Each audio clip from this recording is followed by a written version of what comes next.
Hey everyone, since so many people ask me all the time about my air fryer oven, which I'm obsessed with, I'm going to show you like a really quick recipe that I do. So this here is my Power air fryer oven, okay? This is like the one that was like as seen on TV. It has this basket here that can go on the bottom, and then it has two of these shelves, okay? You hit the power button here, and there's just all kinds of different quick fixes: chicken, french fries, fish, shrimp, etc. So this is what I use. We're gonna turn it off. It takes a while to turn off. So I just want to show you this quick recipe that this has become one of our favorites in my house. And it takes really quick. It's almost like fried chicken, but it's just with a panko. So what I did first was I took one egg and I just put a little bit of water and I beat it in here just like you would do any kind of breading. It does make a lot of noise. And then I took a half a cup of panko, my onion seasoning, and I mixed it in here, okay? So it's a half a cup of panko and the onion seasoning, and I might have thrown a little garlic in there too. And then here I have 2 chicken breasts. So what I'm gonna do, instead of like dunking them in flour, I'm gonna measure out a specific amount of flour per breast. And I'm using almond flour because it's lower in carbs and higher in protein. So just for fun, we tried it out and we really didn't taste the difference. So I just take 1 tablespoon and then I just get it on each breast. And of course, I washed my hands first, naturally. And I just rub it on here. I want that whole tablespoon that I'm counting my macros for to get on there. And if it doesn't cover everything, well then that's okay. And then I get the second one. I don't normally dump the whole thing like I just did, but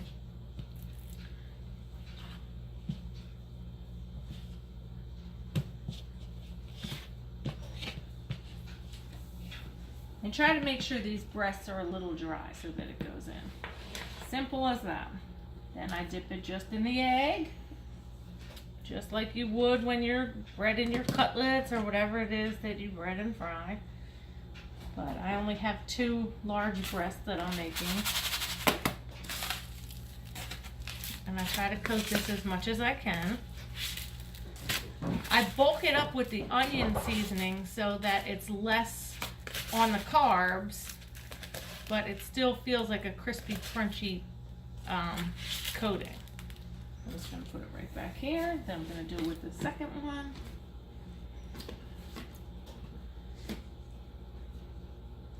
And again, it's not like really deep fry or anything, so I'm not, as long as I get like mostly on there, I'm good. I'm gonna get all of this.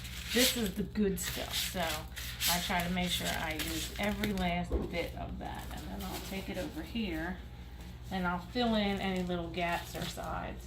I'm making a mess. I want to fill it.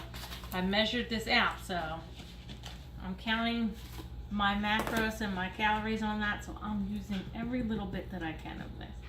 Okay? That's it. I already sprayed the one shelf that I'm going to use, this one here, but I'm still going to give these guys a little coat on here. I'm just going to plop it on there. And then again, I want all of this on here. Now I'm going to cook these on the top rack. I'm just going to slide it right in there. Makes a little bit of a mess in here, but that's okay. Then I'm going to turn it on, and I'm going to stick with the 370 degrees, and I'm just going to start it at 10 minutes. And then I'm going to check it, and put in the press power again. I'm going to check it in 10 minutes, and then I'm going to flip them.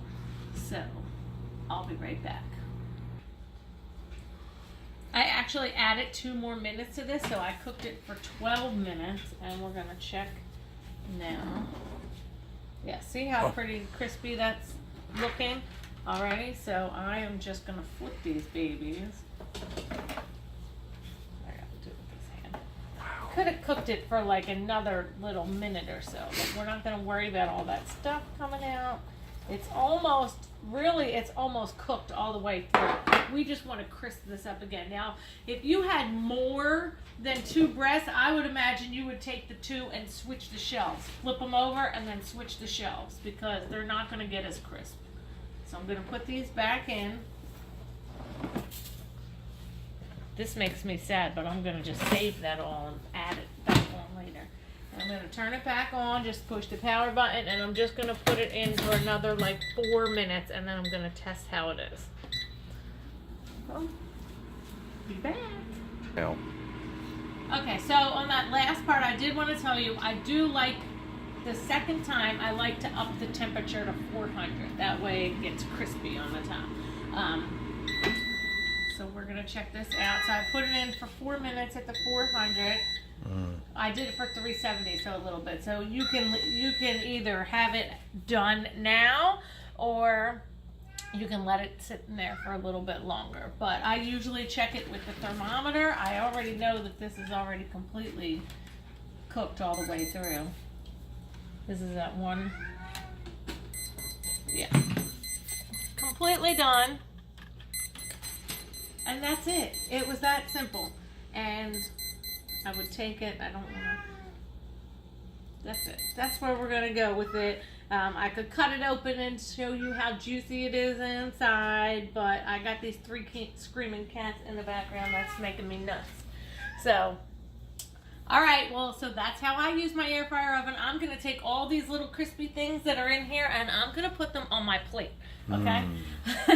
All right. Thank you, everybody. Bye.